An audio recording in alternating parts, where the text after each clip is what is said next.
වුණා ගෙනගෙන ලෙස රාපුපේ නම ලැබුණා හන්තානෙත මල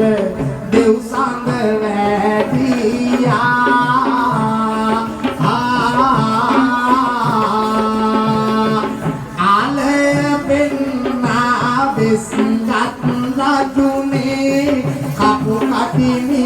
සිටියයි මානිදිමි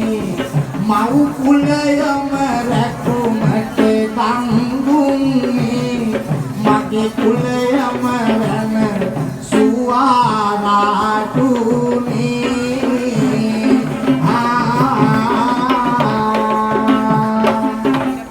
ඉසුරුගේ ඒ ලස්සන